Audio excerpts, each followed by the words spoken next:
Hello. Hi. Was that abrupt enough? Welcome back to Beer Talks. What episode are we in now? 5? Episode 4? I think this is 4. Episode 4, Beer Talks TO. TO stands for Toronto, by the way, not Beer Talks 2. Back at it again with my friends Stanley and Adelaine on this beautiful, crisp Sunday morning at a high of 19. Going to 28, right? But it's gonna snow tomorrow. But, yeah, that's what I had in my Instagram story early in the week. Yeah. That is true. Everybody thought I was trolling, and they're like, "Hey, no, I'm like, it's gonna snow on Monday." That is so classic Toronto, man. Ain't it? Old Man Winter's not gonna let go. Anyway, welcome back, everybody. Thanks for tuning in into this lovely Beer Talks episode.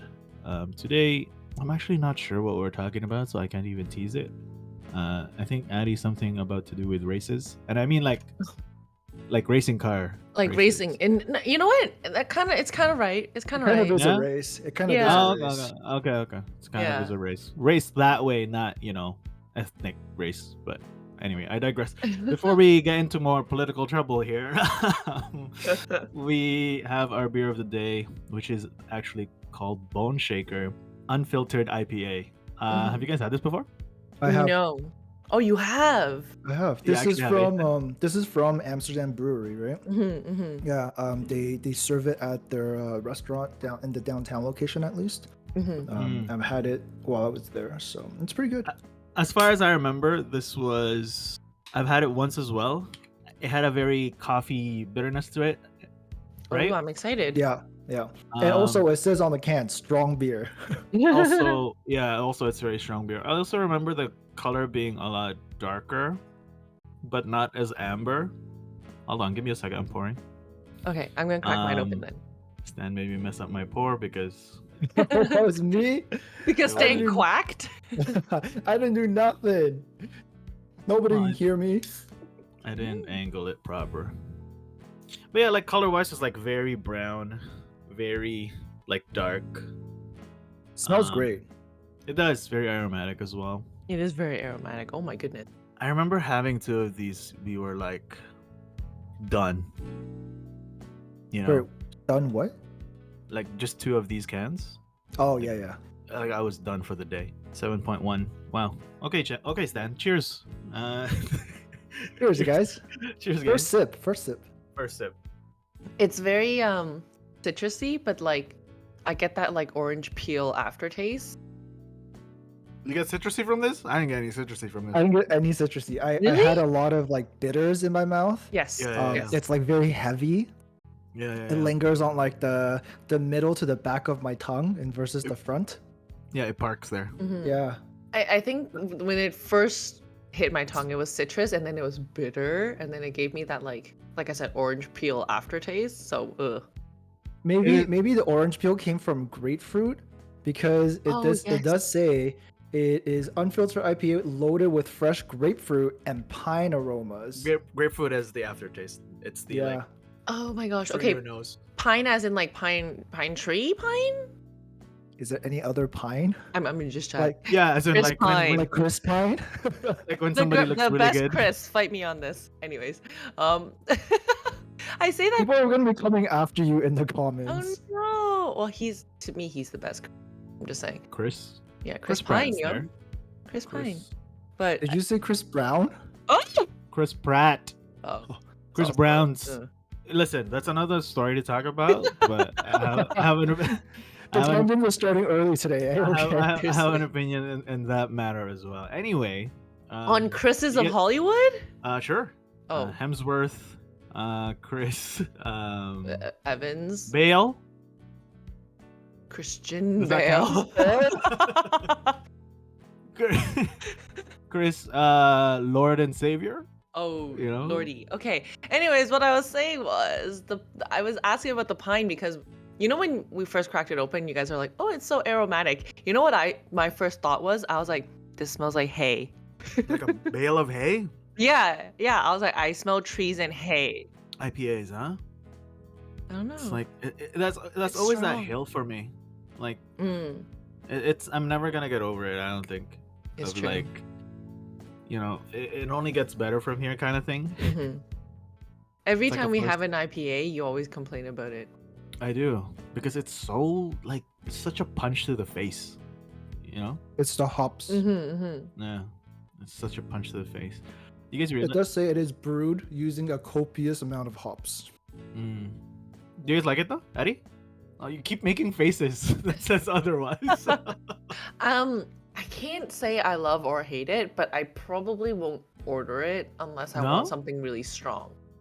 Like, Mm. you sometimes you have moods, right, for different drinks. It's like if I'm Mhm. feeling something strong, I would consider it. Actually, I remember now where I tried this beer first. Maybe I'll shout him out at the end of the episode. Oh, just like a tease for the people who are listening. They're like, "Oh, is it me? Was it me?" Does he? Anyway, Eddie, what are we talking about today? About running, racing?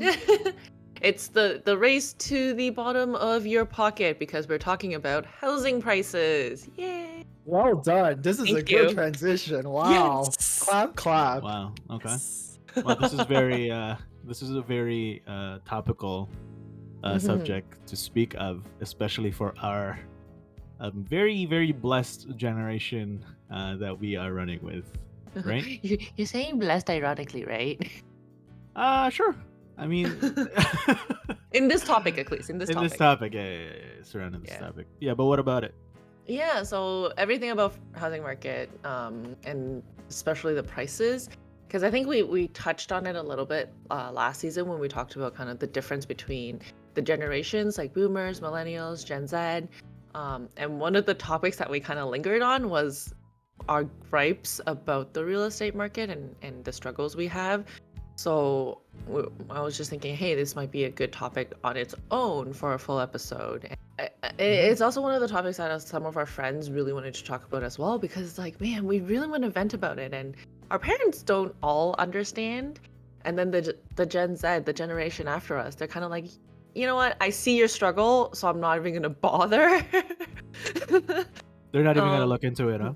Yeah, actually, a lot of studies and a lot of reports and kind of surveys that came out Mhm. is like the millennials are kind of the last generation that are really working really hard to, get a house, versus the Mm. Gen Zs are like, yo, man, I want to live my life. I don't want to like stress over it. So not as many of them are concerned about this. They're good Like with it's not. renting. Yeah, exactly. Like it's not their primary goal for the next generation. Granted, some of them are still very young, so maybe that's the Yeah, I was reason. gonna say, like, Gen Zs are like, I think young enough that they don't have to think about like this kind of stuff. But and like honestly, we really didn't either until we've like, hit a certain age and we're like, yeah, you know what? It makes so much sense. Well, so much more sense to buy versus then to rent. Yeah. Exactly. So I think our generation has now hit the age where we're like, yo, we want to start a family, we want to have our own property, but we're having such struggles with it. So yeah, this has always been a topic, even when we hang out with our friends, like our older friends or those around Mhm. us. They always talk about this, right? It's like, oh my god, how is your mortgage? What rates do you have? How much did you buy your house for? Oh, I can't afford to move to your area. I'm gonna move out to like East Gwillimbury. Yeah. I actually have Yeah. a friend who's like very much like into looking the housing markets, and not just in GTA, of course.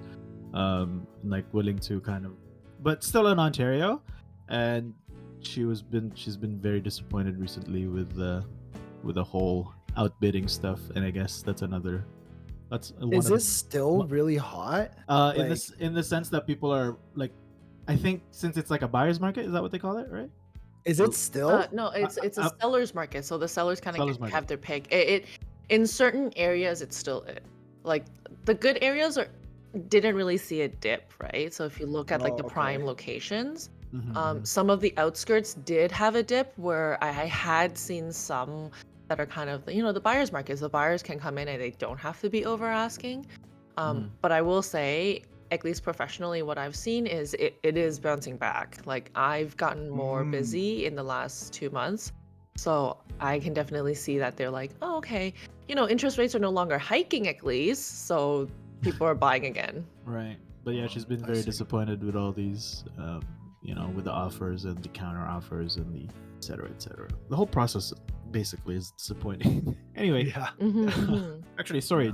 just on a small tangent. You guys realize I didn't even make you guys say hello? Oh my gosh, yeah. Hello. It was I, I'm- Adeline. I can't believe that And you this is guys Stan didn't- Lee. Stan Lee.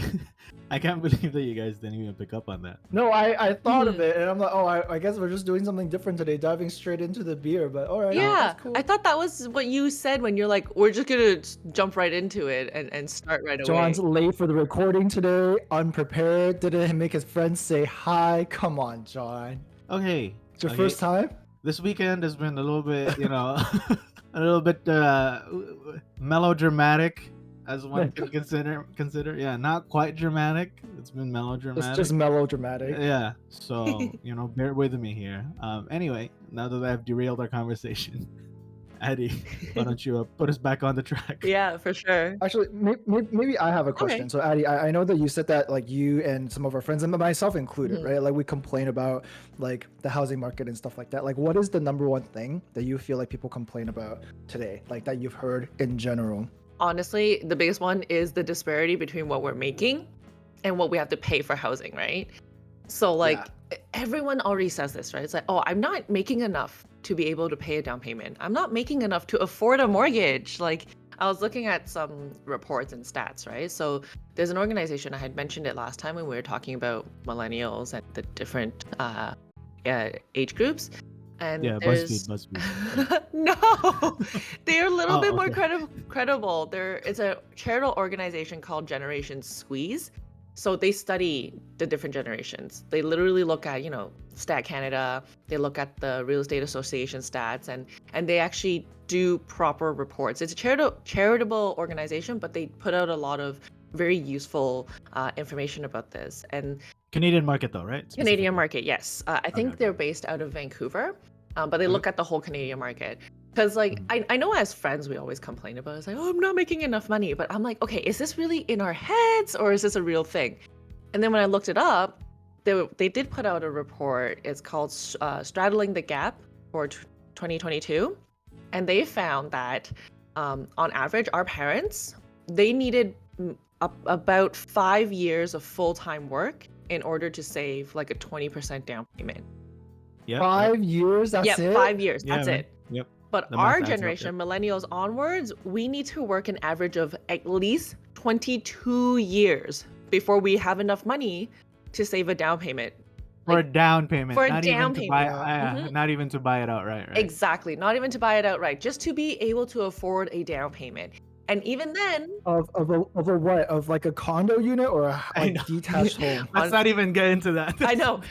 I can tell you, they're looking at an average house price just shy of 900,000 K. So to buy a 900K property, you need to work 22 years to get a So sad. 20% down payment. By the way, audience, not a lot of purchases are putting down 20% down payment anymore. Like from my experience, from my friends, from what I've been seeing, a lot of banks don't give you enough money to cover the 80% remaining. So most people actually pay more than the 20%, which means you have to work even more than the 22 years to save up like 30-40% of your down payment. So Can I chime in right here? Yeah. Just because, so from a mortgage perspective, this is actually like a big, like not like a myth, but like a misconception, right? People think that if they save a lot of money, so someone will come and say, hey, like I've saved like $200,000, which is a lot of money, right? And they'll be like, okay, yeah, I can definitely afford a $800,000 mortgage for my $1 million house. No, actually, it depends on how much you make on a monthly and annual basis to determine how much you can borrow from the bank. So this calls back to what Addie was saying. Even if you have a lot of money saved up, even if you have a lot of gifts from your parents, your, your family, and maybe your friends are like, hey, here's some money to go buy a house, right? Let's just say you have a lot of upfront payment, maybe like 30, even 40%. If your income is not high enough to justify the payment, like a monthly payment of your mortgage, your bank will not loan you the money. Oof. Right? Mhm. Yeah. So this is where I think a lot of like people just don't really understand, because like I know friends who will like save and like save like crazy because they're like, oh, I want to buy a house. But I'm like, but like how much are you saving? Like, are you saving to buy the house outright? Because if you want a mortgage, you're gonna need a way to increase your monthly income. And it's not even like like I can just sell stuff on the side. No, it has to be a justifiable and not repeatable, but like Consistent. the banks want to know that this is like a consistent income that you have, so then they can justify your monthly payment I see. to your mortgage. So, moral of the story, Stan, is that don't save your money, spend it all, right? I think you just have to be smart about what you're spending your money on and like what your strategy is for buying a house. I'm just kidding, by the way. I sounded so serious how I ended that joke, but Yeah, really, actually. I know. And you guys only picked it up because I started laughing, and you guys see me. But I was joking, obviously. I mean, You like know. part of it is like, like if you have the money, like you should spend it and stuff like that. But I think it's just like a misconception of people thinking, especially people our age, right? Like who's like starting to get into the housing market. It's like, oh yeah, like I make, I don't know, maybe like $60,000-$70,000 a year, but I've saved for the last like 15 years of my life. And I'm like, oh, but like with $60,000 a year, you can only borrow like maybe 100-200 grand. Like really, what are you gonna do with like $400,000 in Toronto, which buys you what, like a parking space? Yeah, Which is seriously. crazy. A Yeah, garage it's spot. insane. Yeah. Actually, just to touch on just to reconfirm what you were saying, I remember also a friend of mine who was saying the same thing. Was like, yeah, John, there's no point in holding on to money right now. It's like, if your income can cover, it's how they base it off of your income and all those things. And if you're just saving up money, you might as well just make like small investments into like smaller properties or whatever, if you have that saved already, as opposed to prepping for that $1 million home, right? So yeah. Very true. That's true. Yeah. That's true. But yeah, Adi, you're right. I think that, comparatively to our parents versus us, it is a lot harder to buy a home now in Toronto. And like, no matter if it's like a condo unit or apartment, or like a semi-detached or even a detached home, like I think generally it's just harder because one of my friends who is a realtor actually made a really good point that I've never really considered before. Toronto's running out of space. Because if you think about it, at least, and I'm sure like, other maybe coastal cities are like this. And not that we're coastal, but the south of Toronto is literally just a lake. Therefore, we can only build really like one way, which is north, right? And so there's only so much real estate in Toronto. And so like, the demand is ever increasing, but the supply can only be so much, It's ever decreasing. right? Yep. Yeah. So, I feel like overall it's just there's a lot of things that isn't playing to our favor. In fact, they're kind of like the detriment of like I guess coming into this generational market where there's a lot of people looking to move to Toronto. There's a lot of young people trying to come to the city to work, to live the Toronto lifestyle. But A, it's just we're not making enough money, and B, there's just not enough places for sale and for us to come live. Thanks, Dan. Right. I didn't realize we were talking about me today. But continue. Yeah, please. Are we talking about you, John? I thought you wanted to say Mississauga. No, I mean, like, looking into like places in Toronto as well, just kind of being closer to work and all that stuff. It's I mean, challenging doesn't even give justice to what you have. No, it what really you have to doesn't. go through, and that's just the sad reality of things. And it's like a matter of like, okay, like I accept it, but then that doesn't make me less upset about how to do that thing, right? Yeah, that's a perfect way to describe it. Like, we can't do anything other than accept it, right? But it's so discouraging, I guess is the right word. Oh, absolutely. Like, so like at this point, right? And maybe this is a bit of a tangent. It's like, I mean, I've spoken to you guys about it too, but like just going off of it briefly, it's like if I look for properties literally outside of Canada and like live somewhere else, I would be netting more money and just like lifestyle in general.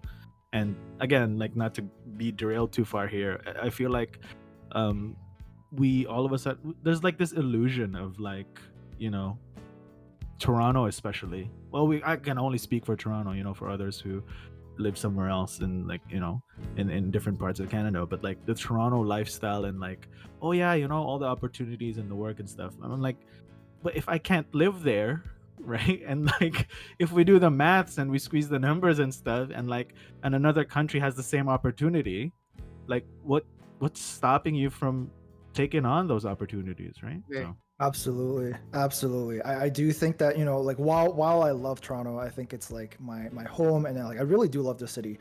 I do feel like the cost of living here is increasing so quickly, so fast. Yeah. so fast, and I don't think it just justifies what's being offered here and Right. what's available here in terms of opportunity. Not that I'm saying I'll leave, but I do think that a lot of people are like very fixated on Toronto as like a place they have to go to, and like not just Toronto, right? Like I think most major cities like Vancouver and things like that. But I think there are other opportunities that people can consider. Obviously, I'm speaking from a place of like extreme privilege, right? But I feel like, yeah, John, I think you have a very good point here. Which sucks, right?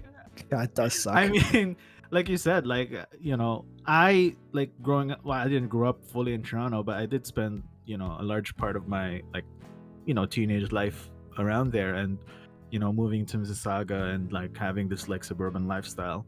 Like what you were memeing about it with like, oh, I thought you were gonna stay in Mississauga your entire life. Like at the beginning, I was like, yeah, but then working there and like seeing the lifestyle and all those things, like it's starting to grow back to me. Like you see the charms, right? Like the imperfections become like, oh, you know what? Like I remember, that fresh summer dumpster juice smell. Like like Yikes. That's crazy. I remember it all. Like it's getting to like 30 degrees now, and like everything's like getting more humid. And Fresh dumpster I was juice. about to say all the smells are accentuated. yeah, exactly. Yeah. They were what do you call it? Like like a fine wine Oh, during God. winter time. Anyway, yeah, like the romance like kicked back for me, but then at the end of the day, you're just like, man, how realistic is this, right? It's true. And before we change the topic to me just complaining about Yeah. what we're missing, I let's have get a back question because Stan and I have already currently carry a property, I guess. Carry a hefty mortgage, yes. Hefty mortgage. Yeah, I know, right? I'm curious to think about or to pick John's brain. Have you considered purchasing property? no. Have you considered purchasing property? And if you have, what are your considerations? Because I feel like even for Stan and I think we had looked at property with different lens because him and I had different kind of criteria and things that we would look for. So I'm curious to know, like, John, have you looked at properties? And if you do, what are the things that are kind of like on your checklist that this property have? Well, firstly, the short answer is yes, I have. Long answer would be I gave up. But no, because like if we were to live in Toronto, like buying a house, that's like not even part of the equation. Like what is Yeah. that? True. That's like trying to parse where the end of the universe is at this point. You know what I mean? Like that is just so unrealistically impossible. It's over there, right there. You know where that line is, John? It's right there.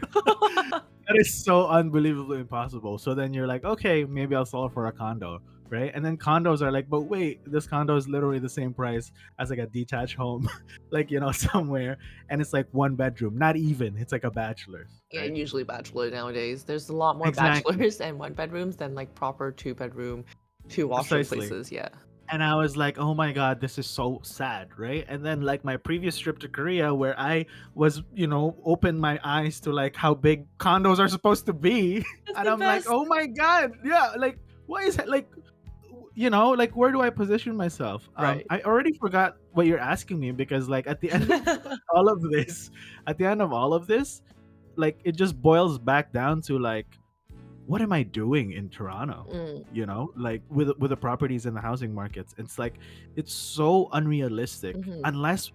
unless I become a programmer. Okay, which by the way, my mind was blown. I was having a conversation recently with somebody who just quit their 6-figure job Mhm. because of like and he's like, I actually feel bad because he's the type of programmer who's not maintenance, but like who, well, I guess kind of maintenance, will make sure that everything's running right. and Yeah. like he just sits there and waits to troubleshoot for Oh, like 8 100%. hours of the day, right? Yeah. And then he's getting six Yeah. figures, and I was like, okay, cool. Well, I'm clearly at the wrong freaking industry, but Yeah. I digress. Like, and that guy is having like difficulties finding his own property, Okay. and I'm like, we're like, how where do I put myself into So then this? it sounds like one of your criterias, if you were to be property hunting, is not to be in Toronto. Like maybe in Not more anymore. and not Yeah. anymore. Yeah, like now you would be like, Yeah. screw that, fuck that. I'm gonna go to the Yeah. suburbs. Like is that actually Yeah. what you would be thinking? Like if you were to be property hunting now, you'd like, I'm just gonna look outside of the city because I can't afford Oh, it or whatever. let's say if it's like let's say like capital wise and like investment wise and like the banks like, hey, we can back you up kind of deal. I would not look for anything inside of Toronto, especially if your work allows for you to do remote, right? Like, Yeah, I think that's the key right now, just because of how right now work is available outside of, like, you don't have to be in the office and things like that, and like remote work is so available for everybody. I think there's like a real possibility for you, like for really the housing market to open up, right? So like even personally, I've been looking at a lot of, like, not that saying like I'm gonna move anytime soon, but I've been looking at like potential properties outside of like Ontario, just to see kind of like what's possible and things like that. And for the same prices, you really can get a lot more space, right? For for like what your money's getting. So yeah, I mean, like that's certainly a possibility. Especially, I think like Gen Z is catching on, to be honest. Like they know they're just like, we don't have to be in Toronto. Like F this. Very true, very true. which again like cycles back to what's sad, because then like I started falling back in love with Toronto and the city and all that stuff, right? And then you're like, shit, like that's just the harsh reality of it, and we just kind of pick and choose our victories, I guess. But Yeah. I mean, also like, I don't know if I see myself like starting a family in Toronto. I don't know if like you guys even thought of that or like considered Oh, that. But, totally. like, us growing up in Toronto is like, oh yeah, we live here, we can see how it goes and stuff. But then now that we're in the position of be like, do we see, like, if we do have kids, do we see them growing up in Toronto? Like everything's so different. Yeah. Everything's so, like, the worries feel so different. I keep derailing the conversation. No, Anyway, but I totally continue. agree, because that was one of my considerations, right? When I was property hunting, I'm like thinking about the future, like, oh, if I have kids, do I want to raise them in this property? Do I want to raise them in this area even? And it's funny because one of my older friends, who's like a dad of an 18-year-old, no, wait, no, the kid's 20 now. Like he's much older, right? So he was giving me like advice on like, oh, what you should look for when you're buying a property. You should think about when you have kids, blah, blah, blah. And like, he came from a family of privilege. He came from a family that was well off. So he's always grown up in a house and he's inherited his home and all that kind of stuff, right? So he doesn't understand condo life. He literally does not understand like elevators and how like that works. But he was telling me like, oh yeah, if you have kids, you want to give them space to run around. You want to have a backyard, and like, you need to think about like, condos aren't really a great place to raise children. And I'm like, I grew up in an apartment, right? Like, I think I did pretty well for I turned out pretty good. Like, I'm still active. Like, I'm not a dumb kid or anything. And then he was also giving me advice on like, you should look at the areas and the schools. Like, you want to avoid certain areas. Like, you wouldn't want your kid growing up in Scarborough. And I'm like, so I grew up in Scarborough.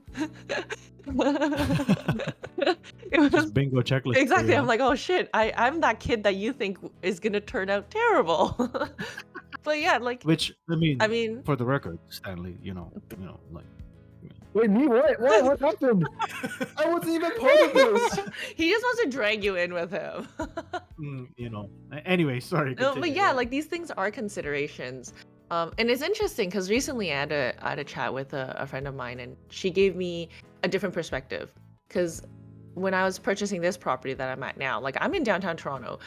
Downtown Toronto doesn't have the best schools around, elementary or high school.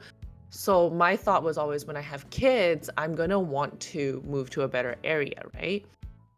But she was telling me, like, even when she's looking at properties, she grew up in downtown Toronto, and she also knows the schools aren't great. Like, especially nowadays, it's more dangerous too. With, you see it in the news, right? So she was like, yes, it was a consideration, but she doesn't just look at the index to be like, I only want school districts where the schools are an 8 out of 10, 9 out of 10.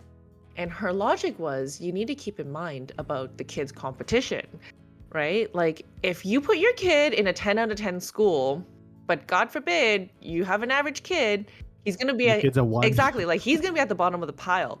He still can't get into university. So what you want to look for is actually the school districts that are in the middle of the pack. So like you don't want the 1, 2, 3 schools, but you want the 5, 6, 5, 6, 7 schools, because then your kid has a chance to come out on top, but they're also not so shitty that your kid's gonna be a dumbass. Oh my god, This is crazy. to Really? me. isn't it? I'm thinking like, oh my god, way to put your faith in your kids, Like, okay, listen, if I have kids, right? This is like unlikely as of now, but just if I have a kid, my kid, no matter what, they're gonna be at the 8, 9s, and 10s. Right. Right. If they're not at the 8, 9s, and 10, I have failed as a parent. For me, at least. Right? Like, no judgment passed on anybody else. But then like I am raising my kid to be the 8, 9, and 10 of the world. I don't even care. Bro, for real. I was just gonna say, I'm like, wow, okay, so your friend's like, I don't think my kid's an 8, 9, or 10. My kid's a 4. My kid's like a 3.5 on a good day, man. Like, you want me to be on that district? Oh my god. Man, if Asian tiger moms taught anything is how to raise an 8, 9, and 10 kid, they have mental problems. They can get a therapist when they grow up. Totally, yeah. That's a future them problem. You know what I mean? Like, I thought she right was now, just being realistic. right now, no shame in my family. Like, I don't want any shame in my family's name. And so worry about the 8, 9, and 10, like the trauma later on. Anyway, For the people listening, don't worry, I'm never gonna have kids, so this is never gonna become a reality. Stan says that. Okay, welcome back, guys. Episode 33 of my child today. He was like, Oh my I goodness. don't want to do this anymore, Dad. Oh my god. Put me in a Please, 4 no school. more. Put me in a 4 school. Yeah. Please no. Do you know your multiplication table yet? Dad, I'm 2. Exactly. 3 times 3 is what? You know what the most ironic Ah. thing is? Like, this friend of mine, her and her boyfriend are 2 fairly smart people, and she did really well for herself. So I'm like, if anyone's gonna have a smart kid, I think you guys will you'll have a smart kid. But then she's like, no, let's be realistic. I want them to be Oh like, my yeah, I God. know it's pretty crazy. So then I'm like, okay, I'll keep that in mind. Like, I don't think I'll go solo as a 5 or 6, but like if the school district in the next property that I end up moving to is like a 7, I'd be like, okay, I can accept that. You know, we laugh about it and we joke about it, but actually, like, good for those people, good for your friends to be able to acknowledge, to be like, hey, you know what? Maybe my kid isn't gonna be the brightest, the shiniest diamond there is, But like, I mean, like we're speaking hypotheticals anyway, right? But maybe when the kids here, obviously they'll see things differently. I don't know. Maybe I'll ask my sister about this stuff. But Sis, what numbers are cute? yeah, I know. Yeah, what do you guys consider my niece at? Like at this. I mean, Mo's gonna listen to this too. Oh yeah, hey Mo. True. I'm probably Give gonna. John a shout out here. Yeah, I'm probably gonna get a text from him after he listens to this episode. But yeah, okay, sorry, we completely derailed. Right. To, So children, back on track. But So like, how's it? yeah. Considerations, is looking at density and how we can afford living in the area. We would consider things like, housing district. What other considerations would go into your home or property purchasing like thought process? Outside of like financial like liquidity, Right, Is like that what- outside of finances alone, what other things impact your decision on like what to look at and where to look at things? not to be so philosophical about it. Which I mean, now that I bring that up, we're gonna get into it. Exactly. But it's like for like as an immigrant, right? Like if it was to me, if I would be like, oh, I would love for my kid to grow up to be at the place where I grew up, kind of thing, where everybody knows everybody, kind of deal. But like as an immigrant, I never really had that opportunity. So to me, like what your friends are considering with their kids and all that stuff, I don't have the luxury to think about those things. Outside Is of that a collective immigrant thing? Because I never grew up knowing any of my neighbors. And it's not that like we didn't try, but it was just Yeah. like, oh, I didn't know this was like an immigrant experience. I I just thought my thought family so. was like very reclusive. No, I thought it was because like we were like, especially our parents, we saw such a different culture from their neighbor that I don't think they want to kind of shake the boat kind of deal, right? That's true. My mom never took me to any of the like the neighborhood barbecues because she's like, no, like there's gonna be too many people. It's unsafe. I guess Yeah, you're right. That is like an right? immigrant thing. That is true. So like in terms of like other factors other than financial stuff, so that's already out of the question, right? And then like in Mhm. terms of, I don't know, like job opportunities and stuff with the whole remote thing that's happening, and like which is more widely accepted now. It's like, okay, you could literally work anywhere in the world at this point if your company allows it, right? So it becomes, again, like at the end, like all this boils down to is to me having this heartbreak of like not being able to live where I want to live. And Which like is that Toronto? Oh, it is. exactly, Okay, essentially, right? Essentially, right? Because at the end of the day, if I remember, like, what is it, like one of like the top reasons why people are getting divorced is because of finances, Mhm. financial issues. And what is the number one issue of financial issue is because of property and like mortgage and Yeah. all that stuff, right? They bit off more than they Mhm. can chew, and they can't keep up with the mortgage, and then they get into fights and all those things, and it's like you Mhm. spiral. And so like if our opportunities here in Canada, and there are plenty of companies, I mean, given now at this, like at the day of this recording, there's been this looming recession that's been kind of been like at the back of our head, and it's like, I don't know if I'm gonna have a job tomorrow, so I don't know if it's a really good idea to be jumping boat right now, jumping ship, right? But yeah, I digress. Like at this point, it's like I've just accepted the fact that like it doesn't have to be Canada anymore. That's one of like the biggest, not even let alone GTA, right? Like not even Ontario. It's like it doesn't have to be freaking Canada anymore. And Canada is huge, and everybody's like, oh, but everybody wants to live in Canada. And then we have this episode, and like, are you sure? Yeah. If you're ready to be like Addie and grow up in an apartment, then yeah, more than Mhm. power to you. But if you want what her coworker is saying and be like, have like a yard for your kids to run around it, or like a neighborhood where everybody knows everybody, like, you know what I mean? It's just heartbreaking. Can I also then like just on the like, it's because this is what we do, right? We play devil's advocate. So can I just also jump in and play devil's advocate and say like, I think growing up I had like a very like misconstrued perception of reality, because like our parents, so my parents, like they have a detached home and like things like that, and not that I'm saying they didn't work hard for them, but like that's just what I grew up to assume to be the norm.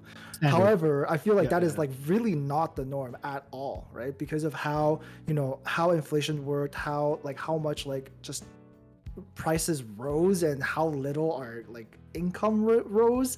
I think that what I saw with my parents, it's kind of like what they've already established, and this is like well into their 40s, early 50s, and what they could afford. But for me, it's like, oh, like I can't expect to live that lifestyle when I'm like 20, like late 20s, early 30s, just starting my career. So and again, like I'm this is not like how I perceive reality. Like I very much am aware of like what's happening and how hard it is to actually purchase any sort of property. But I have met like young people, and these are like folks in their 20s, really upset about the fact that they cannot afford a detached home.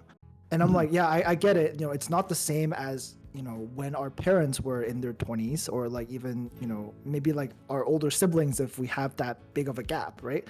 But the reality is that you can definitely still afford a home, but maybe just not a a grand like detached 2 garage home like that in Toronto, right? And I think that's reasonable to consider.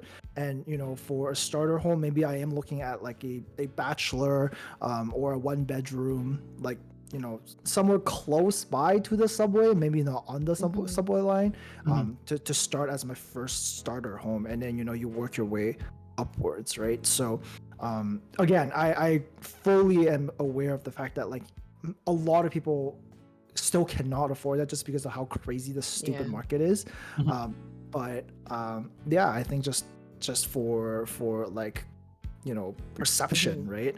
I think it is like good to have that sort of reality check to say like, hey, what is appropriate for my age, my income level, and like what's around me, right? And John's right, like I don't know, like like I said earlier, like I am heavily considering like if I want a detached home, if I want like a big yard, and if I eventually do want to have kids, then maybe Toronto is not the place for me to be, right? Like maybe I do move out of the city and consider something else for the well-being of like my family. But as of now, this is just where I am. And I think you and I have had these conversations with friends, like people that we know, where we almost had to talk them down to be like, they're holding a chunk of money and they have kind of their budget in mind.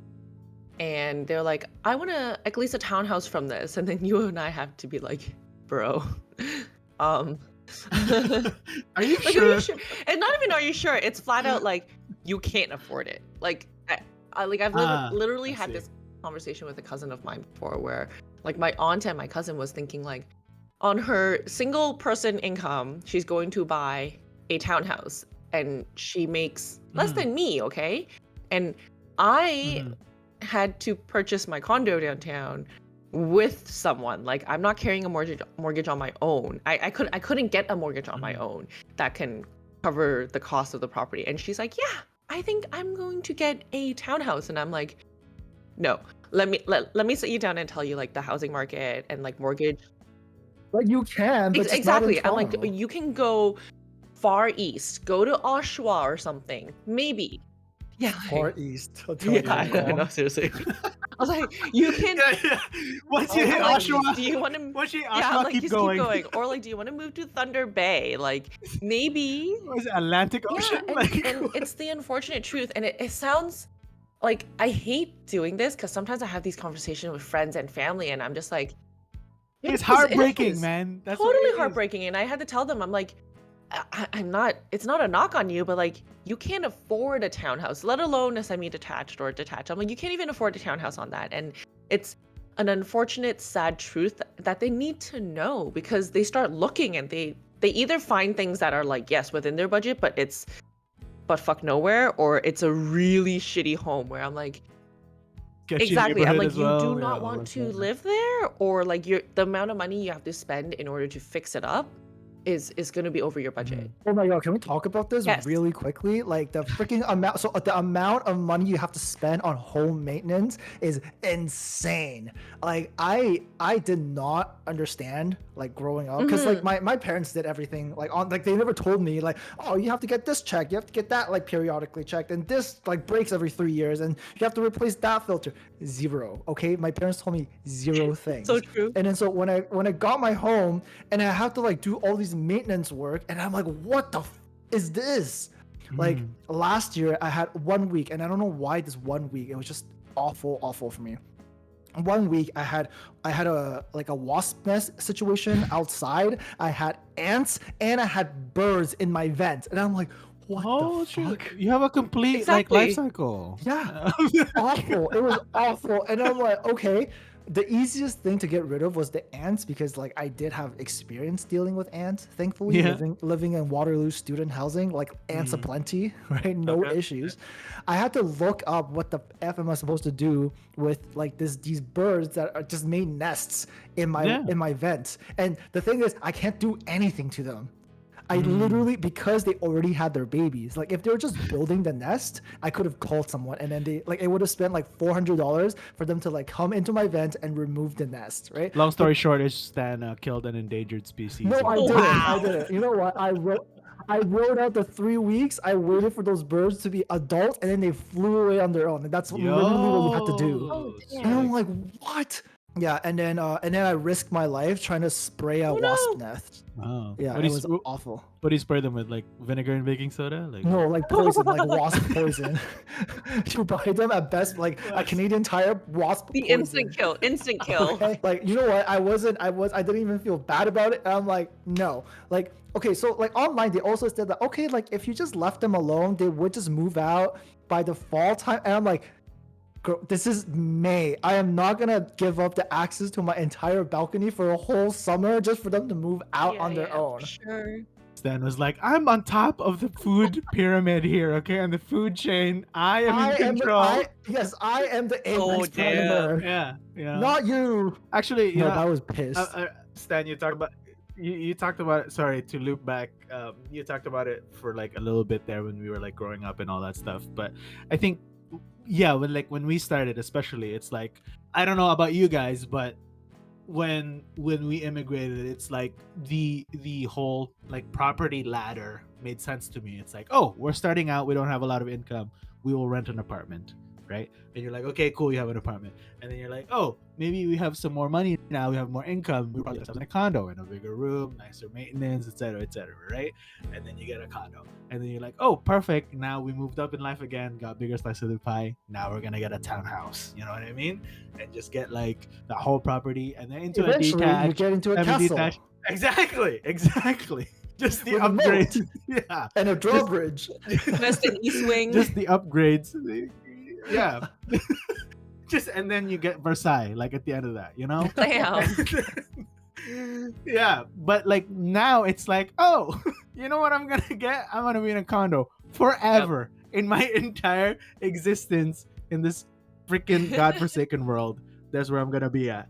There's no shot for me to look for into anything else other than that, and this is where I'm gonna die. But you can get nicer condos. Honestly, like after living between housing and like townhouses and condos, like I prefer like condos are nice. Okay, everything's taken care of for you, right? You don't have to shovel snow. You don't have to rake leaves, right? Yeah, Like, and that's what I was nice. gonna bring up too, because you mentioned like the cost of maintaining a house. So I've had these conversations with both friends and clients, and some of my realtor friends complain about this too, which is like back to the housing prices, right? They'd be like, oh, my budget's like 1 mil, for example. And I've had a realtor friend that literally had to ask his clients, it's like, okay, is this 1 mil like emptying your bank accounts, or is this 1 mil with closing costs, maintenance costs, and all that kind of stuff? And good mortgage brokers or mortgage agents should be able to plan with you, like what your like how much your spend is after you buy the house. Okay, work with a good mortgage agent. You need, But anyway, honestly, yes. if there's anything to take away from this, have a good team with you. You need a good mortgage agent. You need a good realtor. Yes. You need a good lawyer even. Because I've had these conversations with clients and friends to be like, okay, you bought a, say, $1 million house, okay? I'm like, closing costs are anywhere from 2 to 4% of your purchase price. People don't realize how much money that is. It means if you're closing on like a mil or like $1 you million. need like I'd say have $20,000 to $30,000 ready for closing. And they're like, what?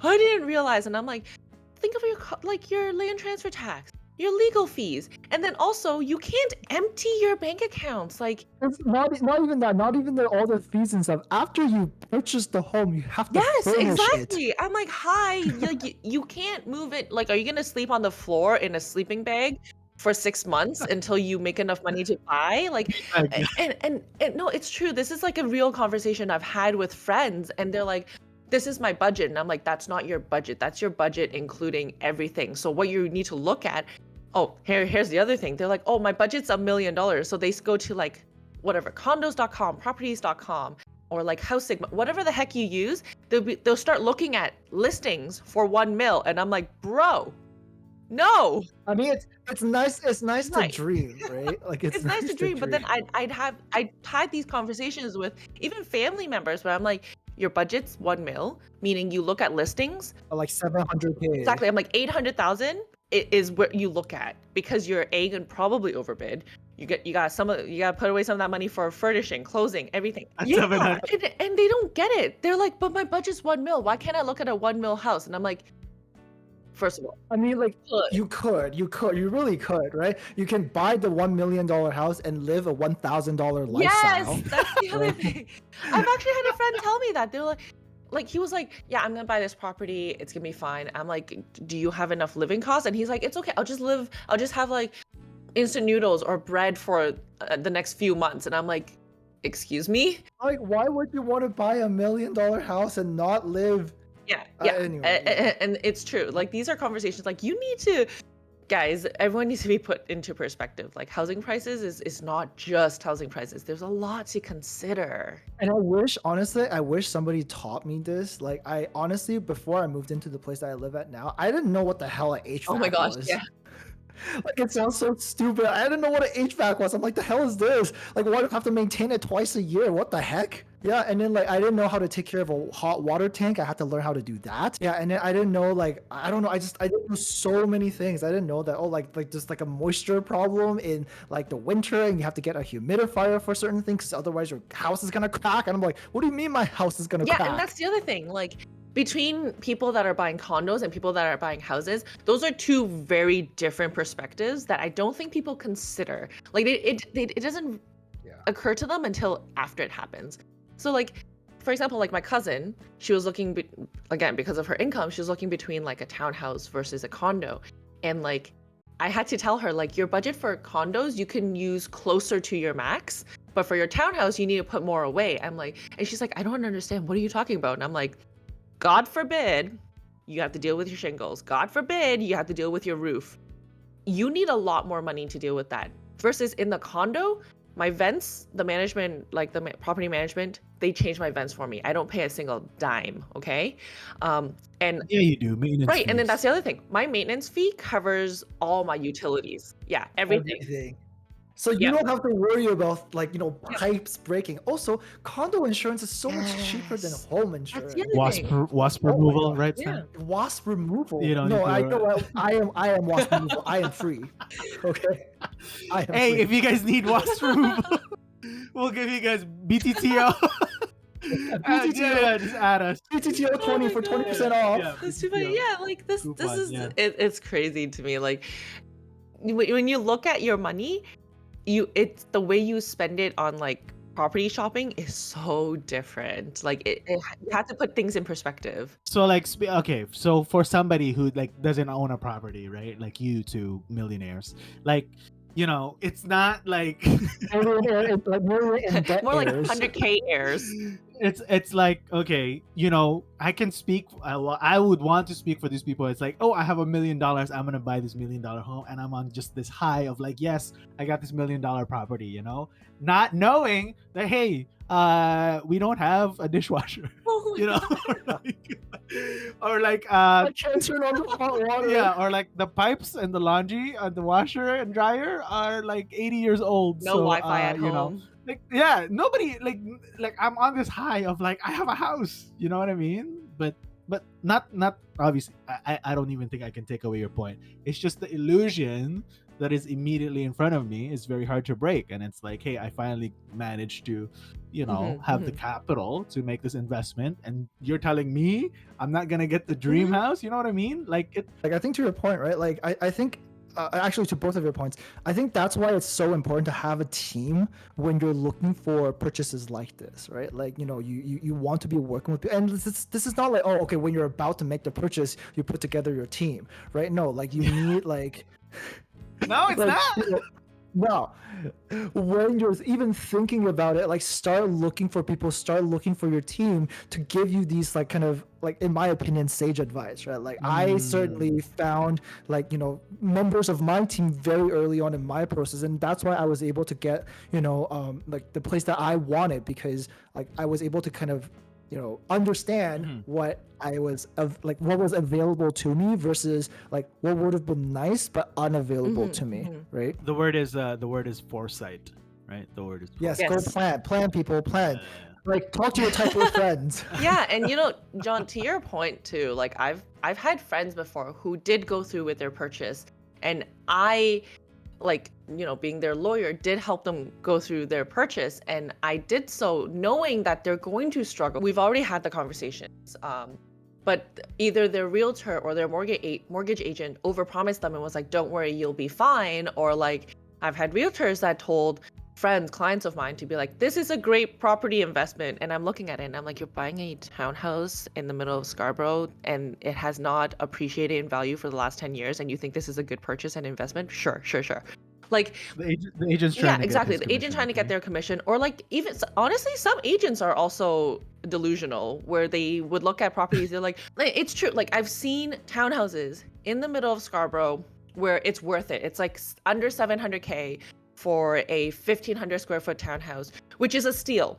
But when you look at proper analysis and you look at the property history, it has not appreciated in the last 10 years, which means it's not a great investment. If you plan to live there for the rest of your life, great. You're not planning to sell it, fine. Your money's in there, fine.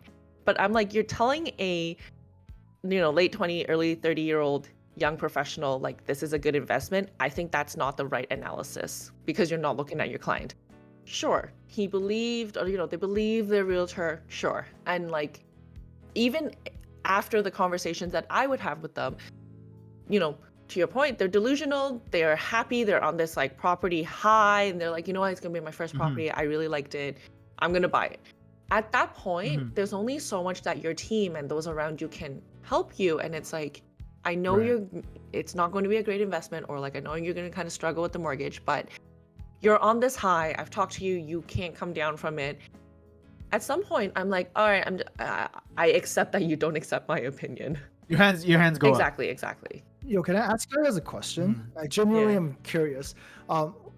If and when you guys do have your own home and things like that, are you always going to see it as an investment, or are you going to treat whatever you buy as your forever home?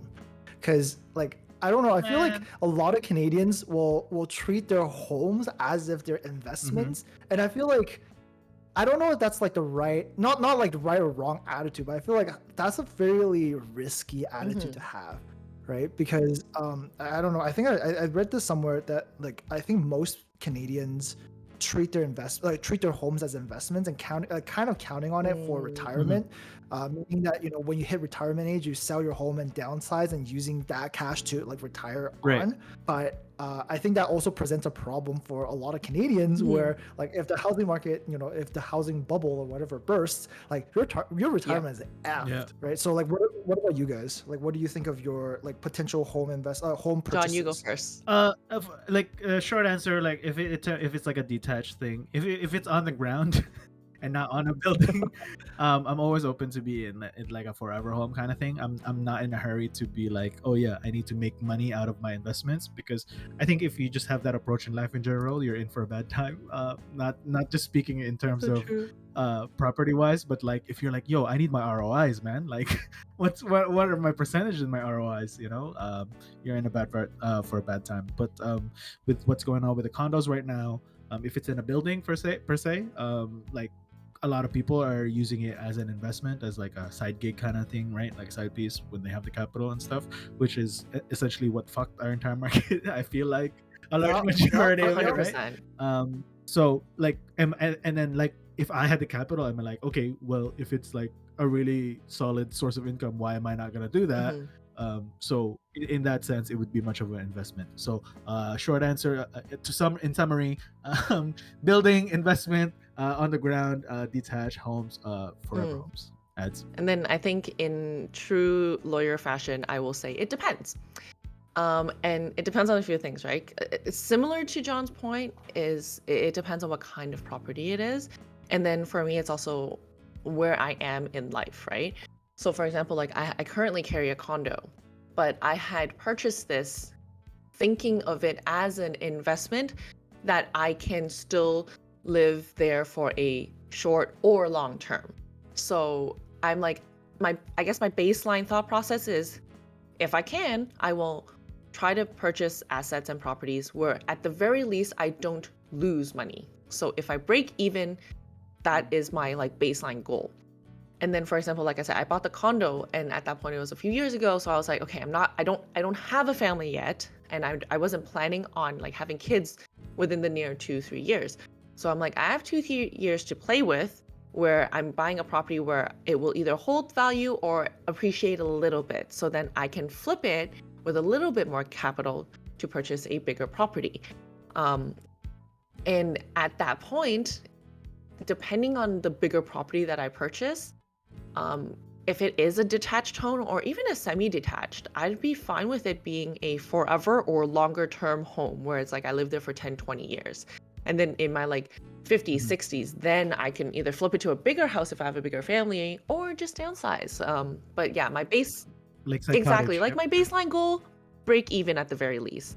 But beyond that, like, I'm not going to be so like delusional to think that all properties are going to be investments. Like that's not my point. I just need something that I could live in that can give me options.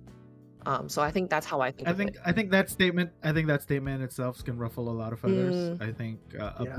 bunch of our like even in our immediate circle, I feel like, and correct me if I'm wrong, but a lot of us are very much into like the investments Yeah. and like getting at least like some money back, if not more than what they've initially Yes. invested.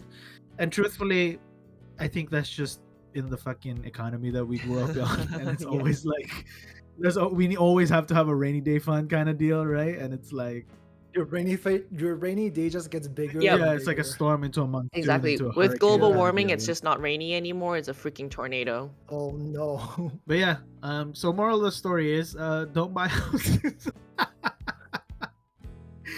No, that's not the moral of the story. The moral of the story is three people here on Beer Talks TO, we just talk about things that we think we know, and for the most part we have some touch points on, but absolutely do not claim to be experts in the subjects that we are talking about, unless your name's Addy and you are a lawyer, and then you And otherwise, you have lawyer expertise. expertise That's right.